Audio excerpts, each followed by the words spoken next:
ఉన్నప్పుడు, బాధల్లో ఉన్నప్పుడు, బలహీనతలో ఉన్నప్పుడు, అనారోగ్యంలో ఉన్నప్పుడు, ఆర్థిక ఇబ్బందులలో ఉన్నప్పుడు, మానసిక కృంగుదలలో ఉన్నప్పుడు, నా జీవితం ఎందుకు అని ఒక నిరాశ నిస్పృహలో ఉంటూ ఉన్నప్పుడు ప్రభువు నన్ను జ్ఞాపకం చేసుకున్నాడు.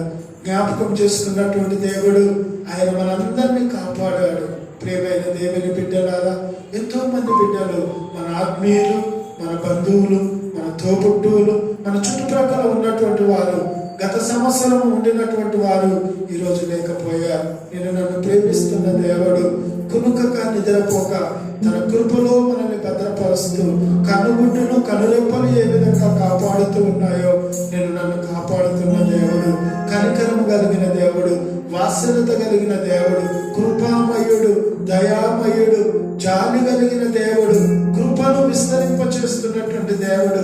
నా కృప మీకు చాలును అని ఈ 2020వ సంవత్సరం ప్రతి బిడ్డను, అమ్మా 2020వ సంవత్సరము నీ అనుభవం చెప్పు అంటే 99.9% పాస్టర్ గారు ఈ సంవత్సరం అంతా నాకు ఏమీ బాగలేకపోయినా, బలహీనతలలో ఉన్న ఎన్నో సమస్యలలో ఉంటూ ఉన్నా, ప్రభు అయితే తన కృపను మనకు అనుగ్రహించి ఇమ్మానుయేలు సంఘములో ఉంటున్న బిడ్డలందరినీ ఇప్పటి వరకు కరోనా వ్యాధి చేత, COVID-19 చేత బాధపడినప్పటికీ ఆ బాధ, ఆ బలహీనత నుండి మనకు విజయాన్ని ఇచ్చాడు.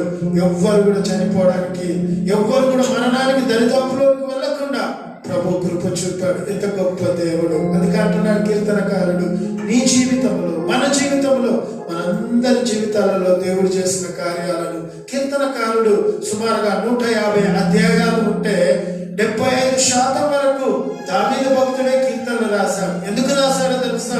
ఈ కీర్తనలో ఉన్న సత్యం ఏంటిదో తెలుసా?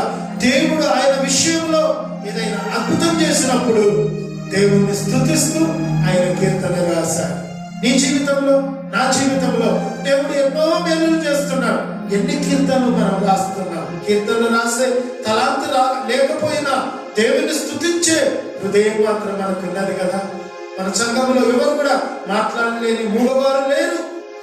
ప్రభు అంటున్నాడు, యెహోవా మీద క్రొత్త కీర్తన పాడుడి, సర్వభూజనులారా యెహోవా మీద పాడుడి, యెహోవా మీద పాడుడి, ఆయన నామమును స్తుతించుడి, అనుదినము ఆయన రక్షణ స్వార్థను ప్రకటించండి. యెహోవా మహత్యం గలవాడు, ఆయన అధిక స్తోత్రముతో తగిన వాడు, సమస్త దేవతల కంటేను ఆయన పూజనీయుడు. నీ స్థితిని, నా స్థితిని, మన పరిస్థితులను చూస్తున్న దేవుడు. నీవు నేను కనుక దేవుని మనం సరి అయిన రీతిలో స్తుతిస్తే మన పరిస్థితులు మార్చబడతాయి. సౌలు భక్తుడు సాతాను చేత, చీకటి శక్తుల చేత శోధించబడుతున్నప్పుడు, బాధించబడుతున్నప్పుడు దావీదు వెళ్ళి సితారా వాయిస్తూ దేవుని స్తుతిస్తూ దేవుని నామాన్ని కనపరిచినప్పుడు సౌలు శోధనను జయించగలిగాడు. ఆ శోధనలు సౌలు దరిదాపులోనికి రాలేదు. నీ దేవుడు, నా దేవుడు, మనం సేవిస్తున్నటువంటి దేవుడు ఆయన పరిశుద్ధుడైన దేవుడు, ఆయన పవిత్రుడైనటువంటి దేవుడు, ఆయన ధవలవర్ణుడు, ఆయన రక్తవర్ణుడు, 10,000లో ఆయన అతికాంక్షణీయుడు. ఈ 96వ అధ్యాయంలో చూస్తే అన్య జనులలో ఆయన చేసిన కార్యాలను ప్రకటించుడి, వివరించుడి, తెలియజేయుడి. ఈ ఉదయ కాలం వేళ 10 నిమిషాలు తక్కువ 12గా వస్తుంది. ఒక సెకండ్కు ఒక 5 లేక 6, 7 మంది పుడుతున్నారు. ఒక సెకండ్కు 3 లేక 4 చనిపోతూ ఉన్నారు. ఎంత గొప్ప దేవుడమ్మా, ఎంత గొప్ప దేవుడమ్మా. మనం ఈ మాటలు మాట్లాడుతుంటేనే ప్రపంచమంతటా కొన్ని వేల మంది చనిపోయారు, కొన్ని వేల మంది లోకాన్ని వదిలి వెళ్ళారు. నీవు నేను ధన్యులము. సజీవులు సజీవులే కదా నన్ను స్తుతిస్తారని 116 దావీదు కీర్తనలో కనబడుతుంది. నువ్వు స్తుతించలేని స్థితిలో ఉన్నావు అని అంటే, నువ్వు మౌనంగా ఉన్నావు అని అంటే, దేవుని గొప్పతనాన్ని నువ్వు వివరించలేకపోతున్నామని ప్రభు కోరుకుంటున్నాడు. కాబట్టి దేవుని బిడ్డలుగా ఆయన సమస్త దేవతల కంటే ఆయన గొప్ప దేవుడు, ఆయన పూజనీయుడు. కాబట్టి నీ దగ్గర, నా దగ్గర వేలు లేకపోవచ్చు, లక్ష్యం లేకపోవచ్చు, కానీ ఆయన ఇచ్చిన రక్షణ మన హృదయంలో ఉంది. ఆ రక్షణ పాత్రం చేత పూనుకొని ఆత్మతో, సత్యంతో, గౌరవంతో కలిసి ప్రభువును మనం స్తుతిద్దాం, ప్రభువును మనం కనపరుద్దాం.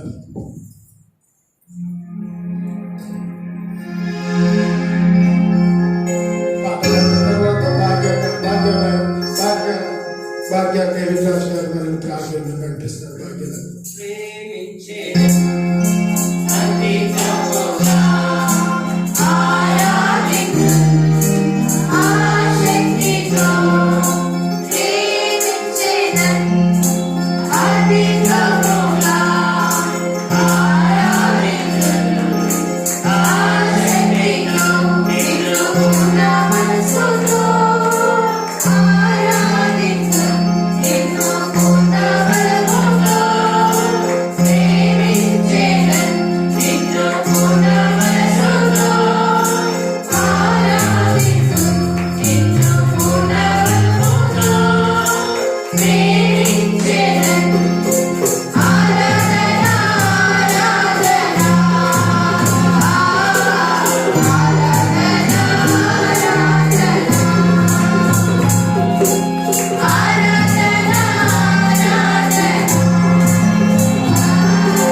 ఆదివారం నుండి ప్రభా ఈ ఆదివారం వరకు ప్రభా మమ్మల్ని సజీవ రేఖల్లో ప్రభా భద్రపరిచే ప్రభా మీ దినాన్ని ప్రభా మేము ఇలా కూడుకొని ప్రభా నిన్ను స్తుతించడానికి నిన్ను ఆరాధించి ప్రభా యేసయ్యా నిన్ను మహిమపరచడానికి ప్రభా మాకు ఇచ్చిన ఈ ధన్యతను బట్టి నీకు వేలాది స్తోత్రాలు స్తుతులు చెల్లించుకుంటున్నాం తండ్రి ప్రభా.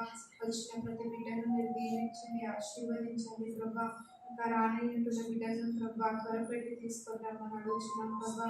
రాలేక ప్రభా అనారోగ్య స్థితిలో ఉంటున్న ప్రతి బిడ్డను ముట్టండి ప్రభా. మరొక తరమైన బిడ్డలకు దయచేయమని అడుగుతున్నాం తండ్రి ప్రభా. అదిగో దేవా ఇంతవరకు ప్రభా ఆరాధనంతట్లో తండ్రి ప్రభా మీరు మాకు సహాయం చేశారు దేవా, నీకు స్తోత్రాలు ప్రభా. ఇదిగో దేవా మేము ఇప్పుడు ఈ వాక్యం తండ్రి ప్రభా వినబోతుండగా ప్రభా మాతో మాట్లాడండి ప్రభా. మమ్మల్ని దర్శించండి తండ్రి ప్రభా. యేసయ్య వాక్యాన్ని మేము విడిచిపెట్టు వారంగా కాకుండా ప్రభా మా మనసులో మేము భద్రపరుచుకొని ప్రభా నెమరు వేసుకొని తండ్రి ప్రభా మా జీవితాంతము దేవా యేసయ్య నీ వాక్యాన్ని తండ్రి ప్రభా వాక్యానుసారంగా తండ్రి ప్రభా మేము జీవించడానికి ప్రభా నీ కృపను మాకు దయచేయమని అడుగుతున్నాం తండ్రి ప్రభా. ఏ వాక్యం అయితే మాతో మాట్లాడుతున్నారో తండ్రి ప్రభా అది సూటిగా మా మనసులకు తాకడానికి నీ కృపను దయచేయమని అడుగుతున్నాం తండ్రి ప్రభా. ఇదిగో వాక్యం చెప్తున్న తండ్రి ప్రభా అంకులను కూడా మీరు జ్ఞాపకం చేసుకొని ప్రభా మీ ఆత్మతో నింపి తండ్రి ప్రభా బలపరిచి వాడుకోమని అడుగుతున్నాం తండ్రి ప్రభా. నా ఇచ్చిన ప్రార్థన ప్రభా నీ పాద సన్నిధిలోకి చేర్చుకోమని యేసుక్రీస్తు నామం పేరిట మిగిలి బతిమాలి వేడుకుంటున్నాము తండ్రి. మనం చేసుకుంటున్నారు ఒక సమయంలో మన మధ్యలో ఉంటున్నటువంటి రెవరెండ్ జీవి జక్కబయ్య గారు వాక్యాన్ని అందిస్తారు. అమూల్యమైన సమయాన్ని గారికి ఇస్తూ ఉన్నారు.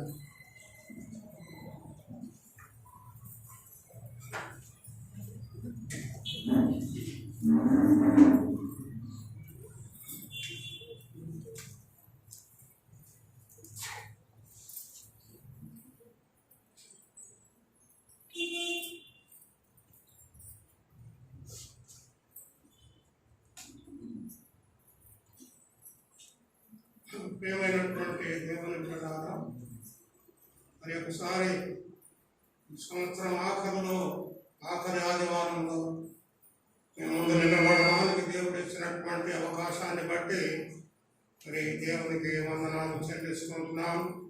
మంత్ ఎండింగ్, ఇయర్ ఎండింగ్, మరి ఇయర్ కూడా ముగించబోతూ ఉంటున్నాం. మరి ఈ సంవత్సరం అంతా కూడా మరి ఎంతో కాలం మందిరంలోనికి రాలేకపోయినటువంటి పరిస్థితులు కూడా మనకు సంభవించినాయి. మరి ఇప్పుడు కూడా ఈ రోజు కూడా బాప్టిస్ట్ చర్చ్ సంఘం మూయబడ్డదని ఇప్పుడే పాస్టర్ గారు చెప్తుంటే నేను వింటున్నాను. మరి అలాంటివి ఎన్నో సంఘాలు మూయబడి ఉంటున్నాయి. మందిరాలకు వెళ్ళలేక, దేవుణ్ణి ఆరాధించలేక, మరి అందరూ కూడా కలిసి మాట్లాడుకోలేనటువంటి పరిస్థితుల్లో ఉన్నటువంటి ఈ పరిస్థితులను, ఈ దినాలను మన జీవితాలలో మనం ఎన్నడూ కూడా చూసినటువంటి వారం కాదు. కానీ మరి ఈ సంవత్సరం అంతా కూడా మరి లాస్ట్ ఇయర్ మనం అనుకోవచ్చు, ఈ సంవత్సరం అంతా కూడా మనం బాగుంటాము, మంచిగా ఉంటాము, మంచిగా ఆరాధనలు జరుగుతాయి, దేవుని యొక్క ఆశీర్వాదం మన మీద ఉంటాయి, ఎవరు కూడా ఈ లోకాన్ని ఇచ్చిపెట్టి వెళ్ళలేరు అని మనం అనుకుండవచ్చు. కానీ సంవత్సరం ఏమైంది? సగం సంవత్సరం మనం మందిరంలో లేదు, ఆరాధించలేదు, దేవుని సన్నిధిలోకి రాలేదు. ఎలా మన ఆరోగ్యం ఉంటుందనేది కూడా మనం ఆలోచించినటువంటి వారం కాదు. కానీ ఎంతో మంది, వందల మంది, వేల మంది, మరి ఇతర దేశాలు చూస్తే లక్షల మంది కూడా మరి లోకాన్ని విడిచి వెళ్ళిపోయారు. మరి నేను ఒక ఫ్రెండ్కు ఫోన్ చేస్తే అన్నా నిన్ను కలవాలి అని అన్నాడు. అంటే ఏడగలుస్తామని అన్నాడు. నువ్వే చెప్పన్నాను అంటే ఈ కరోనా పోయినాక పోతా కలుసుకుందాం ఇద్దరమని అంటే ఆయన ఏమన్నాడంటే, అన్నా ఈ కరోనా పోతుంది అనుకున్నావే, ఈ కరోనా పోదు, మనందరినీ తీసుకొనే పోతుంది, అది మనం వేడ కలవం అనుకుంటున్నామని ఆయన మరి చెప్తూ నవ్వాడు. కాబట్టి ఏ రోజు ఎట్లా ఉంటుందనేది కూడా మనం ఎక్స్పెక్ట్ చేయలేము, ఆలోచన కూడా చేయలేము దాని విషయం. ఏ రోజు ఏం జరుగుతుందని. ఈరోజు ఉన్నామంటే ఆయన కృప, అంతే. ఆయన కృప ద్వారానే ఇంకా బ్రతుకుతున్నాం, ఆయన కృప ద్వారానే ఇంకా నడుస్తున్నాం. ఆ కృప మనందరికీ అలాగ ఉండాలని కూడా ఆశిస్తుంటున్నాం. కాబట్టి ప్రార్థన చేసుకొని దేవుని వాక్యంలో కొన్ని మాటలు, పెద్ద ప్రసంగం నేనేం చేయను కానీ కొన్ని మాటలు దేవుని వాక్యంలోనే విందాం. కృపగలిగిన దేవ, పరిశుద్ధుడా, నమ్మకమైనటువంటి మా రాజా, నీకు స్తుతులు స్తోత్రాలు చెల్లిస్తుంటున్నాం. మరి గత వారమంతా కూడా నువ్వు మమ్మల్ని కాపాడినావు ప్రభువా, నీకు వందనాలు చెల్లిస్తుంటున్నాం. ఈ సంవత్సరం అంతా కూడా నువ్వు మమ్మల్ని కాపాడినావు ప్రభువా, నీకు స్తోత్రాలు చెల్లిస్తుంటున్నాం. ఈ సంవత్సరంలో ఎంతో కొన్ని వేల మంది కూడా ఈ లోకాన్ని విడిచి వెళ్ళి ఉంటున్నారు. మేము బ్రతుకుతున్నామంటే ప్రభువా, మేము మంచివారమని నీతిమంతులమని కాదు, కానీ నువ్వు చూపిస్తున్నటువంటి నీ యొక్క అపారమైనటువంటి ప్రేమను బట్టి ఇంకా మేము జీవిస్తున్నామయ్యా. నీకు స్తుతులు స్తోత్రాలు చెల్లిస్తుంటున్నాం. పరిశుద్ధుడా, నమ్మకమైనటువంటి మా రాజా, నీకు స్తోత్రాలు చెల్లిస్తుంటున్నాం. మా పట్ల నువ్వు చేస్తున్న మేలులను బట్టి, ఆశీర్వాదములను బట్టి, ఆరోగ్యమును బట్టి, నడవడిని బట్టి ప్రభువా, మమ్మల్ని కాపాడుతున్న విధానం కొరకై నీకు స్తుతులు స్తోత్రాలు చెల్లిస్తుంటున్నాం. పరిశుద్ధుడా, నమ్మకమైనటువంటి మా రాజా, నీకు వందనాలు. ఈ ఆఖరి ఆదివార దినాన్ని మాకు అనుగ్రహించినటువంటి విధానం కొరకు నీకు స్తుతులు స్తోత్రాలు చెల్లిస్తుంటున్నాం. ఈ ఆదివార దినాన్ని మేమందరం కూడి ఉండగా నీ కృప కింద మమ్మల్ని భద్రపరచండి. నీ వాక్యంలోని కొన్ని తలంపులు మేము తలస్తుండగా వాటిని కూడా మా పట్ల నువ్వు ఆశీర్వదించమని మనం చేస్తా ఉంటున్నాం. అవి నీకు మహిమకరంగాను మాకు ఆశీర్వాదకరంగా ఉండటకు నీవే మమ్మల్ని వాడుకోమని కూడా మనం చేస్తూ క్రీస్తు యేసు నామమును బట్టి అడుగుతూ ఉంటున్నాము మా పరమ తండ్రి. ఆమేన్. ఏమైనటువంటి దేవుని పిల్లారా, ఇప్పుడే మనం వాక్యం చదువుకున్నాము. ఈ 2వ తిమోతి మరి అపోస్తుడైనటువంటి పౌలు బంధకాలలో ఉండి మరి తిమోతికి వ్రాస్తున్నాడు.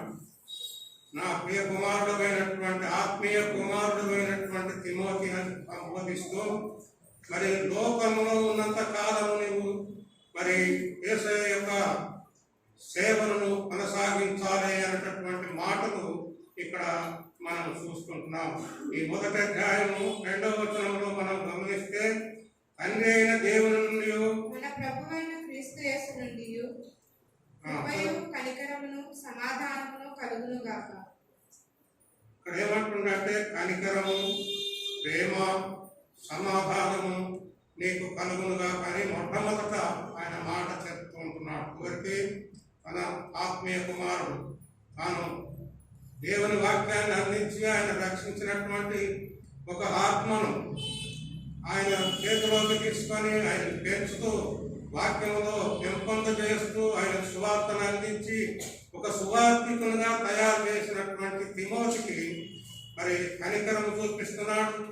అలాగ ఉండాలంటున్నాడు, సమాధానం ఉండాలంటున్నాడు, మరి ప్రేమతో ముందుకు సాగాలని కూడా చెప్తూ ఉంటున్నాడు. అలాగే మరి ఈ 5వ వచనం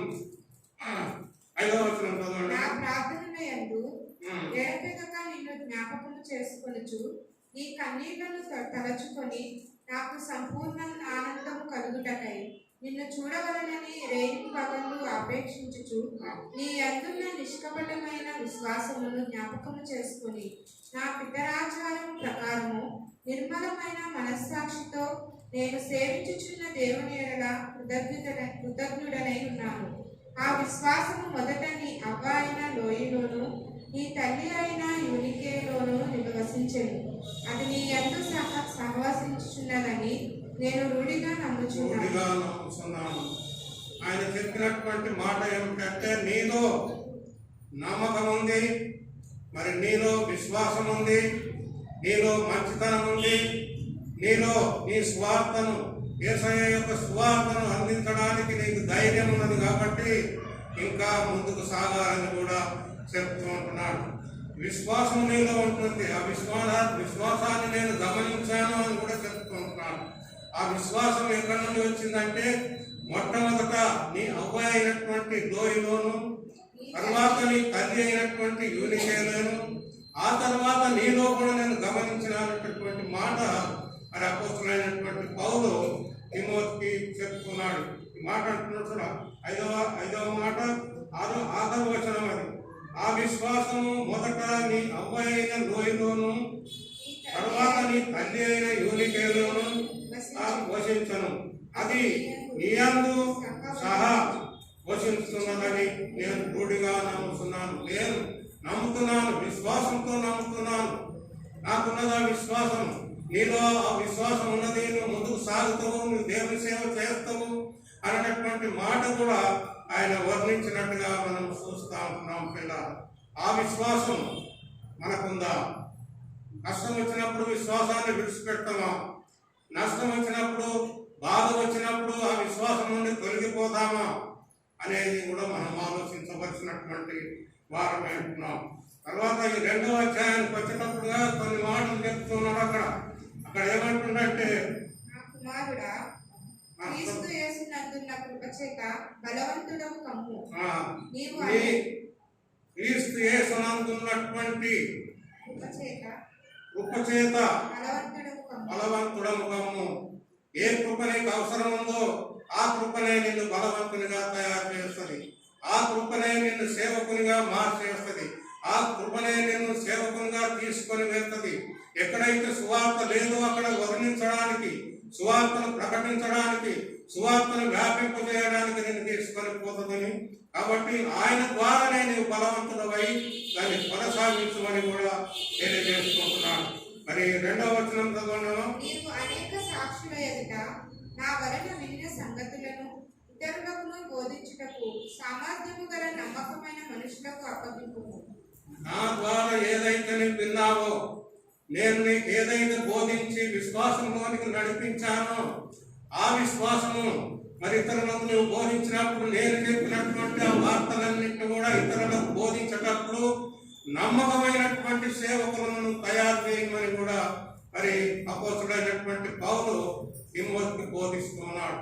మన వాక్యం కాదు, మన మాటలు కాదు, మరి విశ్వాసం అయినటువంటి వాడు మధ్యలో వచ్చినటువంటి ఆయన కూడా మధ్యలోనే నమ్ముకున్నాడు యేసయ్యను. అందుకొరకైనా ఆయన ఇస్తున్నటువంటి మాటలను బట్టి నా కుమారు నేను అనేక సాక్షుల ఎదుట ఈ సంఘం మాత్రమే కాదు, బ్యాప్టిస్ట్ సంఘం మాత్రమే కాదు, ప్రపంచంలో ఉన్నటువంటి ప్రతి సంఘంలో కూడా ఉన్నారు ఇటువంటి వాళ్ళు. వాటన్నిటిని కూడా నువ్వు బోధించడానికి నువ్వు ముందుకు సాగినప్పుడు మంచి విశ్వాసాన్ని నువ్వు తయారు చేయమని కూడా తెలియజేసుకుంటున్నాడు పిల్లలు. 4వ వచనం, క్రీస్తు యేసు యొక్క మంచి సైనికుడు వలె నాతో కూడా శ్రమను అనుభవించుము. క్రీస్తు యేసు యొక్క సైనికుడు ఎలాగ ఉంటున్నాడో, నేను బోధించినటువంటి ఆ బోధలను, నేను పడినటువంటి ఆ శ్రమలను, నేను అనుభవించినటువంటి అవమానములను అన్ని కూడా ఒక సైనికుడు ఎలాగైతే ఆర్మీలో పనిచేస్తాడో అలాగా మీరు చేయాలని కూడా నీవు చేయాలని, నీవు ఏర్పాటు చేసినటువంటి మరి బోధకులను కానీ యథార్థవంతులను కానీ తయారు చేయాలని కూడా బోధ చేసుకుంటున్నాడు. ఆర్మీలో ఉన్నటువంటి వాడు మరి యుద్ధం జరుగుతున్నటువంటి సమయంలో మరి అన్ని కూడా మర్చిపోతాడు. తల్లిదండ్రులను కానీ, బంధువులను కానీ, మరి భార్య బిడ్డలను కానీ ఎవరిని కూడా గుర్తుంచుకోడు. మనం యథార్థముగా ఏదైతే ప్రామిస్ చేశాడో, దేశం కొరకు నా ప్రాణమైన పెడతాను అని చెప్పి ప్రామిస్ చేస్తాడో ఆ ప్రామిస్ను నేను తప్పకుండా మరి చేయాలన్నటువంటి మాటలు కూడా అపోస్తలుడైనటువంటి పౌలు ఆయన బోధిస్తుంటున్నాడు పిల్లలు. అందుకొరకనే ఆయన ఇక్కడ మరి ఆయన బోధిస్తుంటున్నాడు. అందుకే ఈ సైనికుడు కూడా యుద్ధములకు పోయినప్పుడు నన్ను అందులో చేర్చుకున్న వారిని సంతోషపెట్టవలనని జీవన వ్యాపారంలో చిక్కుకొనడు. జీవన వ్యాపారం అంటే సంసారము, ఇళ్ళలు, భార్య, తల్లిదండ్రులు, వ్యవసాయము, భూములు ఇవన్నీ కూడా ఉంటాయి. అవన్నీ కూడా నువ్వు లెక్క పెట్టకూడదు. జీవన వ్యాపారంలోని చిక్కుకొనకూడదు. అలాగే నువ్వు సువార్తను ప్రకటించాలని అపోస్తలుడైనటువంటి పౌలు తిమోతికి బోధ చేస్తుంటున్నాడు లేదా. మరి ఆర్మీలో మన 1965లో మరి వారు జరిగింది. అక్కడ నేను కూడా ఉన్నాను, ఆర్మీలో పనిచేశాను. అక్కడ 65లో అక్కడ ఉన్నాను నేను. ఒక కర్నల్ ఉండేవాడు, ఆయన భార్య ఉండేది, అలా పిల్లలు లేరు. ఆయన ఏమన్నాడంటే, నేను తీసుకుపోయి ఇంటికాడ ఇచ్చి పెడతా, వారైపోయినాక మళ్ళీ తీసుకొని వస్తానని చెప్తా. మనకు ఒప్పుకోలేదు. నీవు ఆర్మీలో పనిచేస్తావు, బార్లో పనిచేస్తావు, నేను పోయి ఇంటికాడ ఒప్పడన్నా. నేను ఎందుకు ఇంటికి వెళ్ళాలి? నేను ఇంటికి వెళ్ళను, మీతో కూడా బార్లో పనిచేస్తాను, నాకు కూడా రైపని నేను కూడా నీతో పని చేస్తాను. ఎందుకంటే ఆమె ఎన్సీసీ క్యాండిడేట్, ఆమె డిగ్రీ చేసేటప్పుడు ఎన్సీసీలో మనీ కూడా నేర్చుకున్నాను అప్పుడు సాక్ష్యం పలికింది. ఒకసారి పేపర్ ఇచ్చాను కూడా. అప్పుడు నేను ఉన్నాను ఆర్మీలో, జమ్మూ కాశ్మీర్లో. ఆ వారు నడుస్తూ ఉంటే ఆ మాటలు విన్నాను నేను. ఏమైనటువంటి వారు అటువంటి వారు కూడా మరి వారు చేసేటటువంటి వాళ్ళు ఉన్నారు. అటువంటి వాళ్ళు కూడా ధైర్యంతో పోరాడే వాళ్ళు కూడా ఉన్నారు. ఈ రోజుల్లో అయితే బటాలియన్సే ఉన్నాయి, లేడీస్ బటాలియన్స్ చేయడానికి, వారు చేయడానికి, యుద్ధం చేయడానికి నేవీలో ఉన్నారు, ఎయిర్ ఫోర్స్ లో ఉన్నారు, మిలిటరీలో ఉన్నారు. మరి బటాలియన్స్ తయారు చేశారు ఇప్పుడు గవర్నమెంట్ అన్ని. కాబట్టి పిల్లలారా అటువంటి సందర్భాలు ఎన్నో ఉంటున్నాయి. కాబట్టి మనం ముందుకు సాగేటప్పుడు ఆయన చెప్పినటువంటి మాటలను మనం పట్టుకొని ముందుకు సాగినట్లయితే దేవుడు తప్పకుండా మన సువార్తను వ్యాపింపజేస్తాడు, మనల్ని బలవంతంగా తయారు చేస్తాడని తెలియజేయటప్పుడు సందేహం లేదు. కాబట్టి ఈ రెండవ వాక్యానికి వచ్చినప్పుడు అది 5వ వచనం చదవమా. మరియు జట్టి అయిన వాడు పోరాడినప్పుడు నియమ ప్రకారం పోరాడుకుంటే వానికి కిరీటం దొరకదు. జట్టి అయినటువంటి వాడంటే ఎవరు తెలుసా? ఎవరు? Sports man. ఆ స్పోర్ట్స్ మ్యాన్ పోరాడేటప్పుడు నియమం ప్రకారం పోరాడాలి. పరిగెత్తుతుందంటే నియమం, కొన్ని సెకండ్లలో పరిగెత్తిపోవాలి. 100 మీటర్స్, 200 మీటర్లు, మరి 400 మీటర్స్ పరిగెత్తేటప్పుడు వాడు నియమం, టైం పాటించాలి. ఆ టైం పాటించకపోతే వాడికి కిరీటం దొరకదు. ఆ టైం పాటించకుంటే వాడికి మంచి పేరు రాదు. ఆ టైం పాటించకపోతే ఇంకా వేరే వేరే ఫెసిలిటీస్ వారికి కలగాయి. కాబట్టి నువ్వు ఆట ఆడినా, మరి పరిగెత్తినా, ఏ ఆట అయినా కూడా, బ్యాడ్మింటన్ కావచ్చు, వాలీబాల్ కావచ్చు, ఫుట్బాల్ కావచ్చు, క్రికెట్ కూడా కావచ్చు, దాంట్లో నియమం ప్రకారం పోరాడుకుంటే నీకు బహుమానం అనేది దొరకదు. అటువంటి ప్రకారముగా మరి మనం ముందుకు సాగినట్లయితే మనం కూడా దేవుడు తప్పకుండా మరి ఆ సువార్త విషయంలో ముందుకు సాగేటప్పుడు మనం జాగ్రత్తగా సువార్తను ప్రకటించవలసినటువంటి బాధ్యత మనకు ఉంటున్నది. తిమోతికి మాత్రమే కాదు, మరి ఉన్నటువంటి సేవకులు అందరూ కూడా ప్రయాసంతో చాలా మంది పని చేసుకుంటున్నారు. ఆధారతో చేస్తున్నారు, మంచిగా చేస్తలేదా అనేది కాదు, కానీ సువార్తను ప్రకటిస్తున్నటువంటి బిడ్డలు ఎంతో బాధలో ఉన్నారు. మనకు తెలియదు, మన ఇండియా దేశంలో ఇంతవరకు అటువంటివి రాలేదు. వేరే కంట్రీలలో నిలబెట్టి పాయింట్ చేస్తున్నారు సువార్తను ప్రకటించేటటువంటి వాడు. కాబట్టి ప్రేమైనటువంటి దేవుడు మరి ఇంకా రావచ్చునేమో మనకు తెలియదు. ప్రభుత్వాలు మారితే ఇంకేమవుతుందో తెలియదు. కాబట్టి మనం కూడా నమ్మకమైనటువంటి సేవ ఎలాగైతే తిమోతి ఒప్పుకున్నాడో, తిమోతి చేశాడో, అపోస్తులైన పౌలు బోధలు విని ఆయన స్థిరపడ్డాడో, అలాంటి స్థిరత్వం మనలో కూడా ఉంటే మంచిదని కూడా దేవుని వాక్యం మనకు బోధిస్తున్నది. గట్టి అయినటువంటి వాడు యుద్ధములకు గట్టి అయిన వాడు పోరాడినప్పుడు నియమం ప్రకారం పోరాడకుండా వానికి కిరీటము దొరకదు. అంటే మంచి పేరు రాదు, ప్రైజెస్ రావు. ఇటువంటివన్నీ కూడా ఎన్నో వారికి ఉంటాయి, ఫెసిలిటీస్ అన్ని కూడా పోతాయి. కాబట్టి ప్రియమైనటువంటి వారి ద్వారా మనం అవన్నీ కూడా మనం నేర్చుకోవాల్సినటువంటి వారు. నీతి అనేది ఉండాలి, నియమం అనేది ఉండాలి, పట్టింపు అనేది ఉండాలి. పరుగులెత్తడానికి, ప్రయాసపడడానికి అని కూడా మరి దేవుడు మనకు అనుగ్రహించుకుంటున్నాడు పిల్లలు. కాబట్టి వాటి ప్రకారంగా అపోస్తులైనటువంటి పౌలు మనకు బోధిస్తున్నాడు. ఆ రోజైతే తిమోతికి బోధించాడు, ఈరోజు మనకు కూడా బోధిస్తున్నాడు.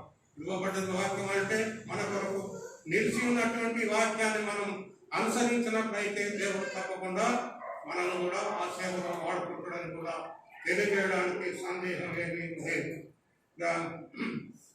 6వ వచనం చదవము.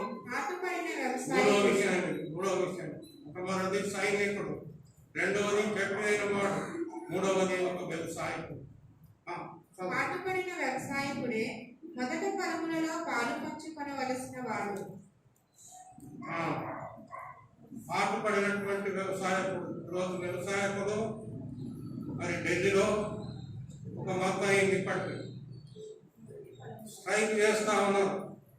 వారు పెట్టినటువంటి డిమాండ్లకు గవర్నమెంట్ ఒప్పుకోవడం లేదు. వాళ్ళు ఏమంటారంటే మాకు గిట్టుబాటు ధర లేదు, మాకు పంటలు సరిగ్గా లేవు, మేము చేస్తున్నటువంటి ప్రయాసం వ్యర్థమైపోయింది, కాబట్టి మమ్మల్ని పట్టించుకోండి, మాకు న్యాయం తీర్చండి అని కూడా పోరాడుతూ ఉంటే గవర్నమెంట్ ఆఫ్ ఇండియా మరి ఇంకా పోరాడుతున్నారు వాళ్ళు. ఇంకా రేపు ఎల్లుండి ఇంకా మాటలు మాట్లాడే ఆలోచనలో వాళ్ళు ఉన్నారు. ఈరోజు పేపర్లో కూడా ఏదో పేపర్లో వస్తుందా వార్తలు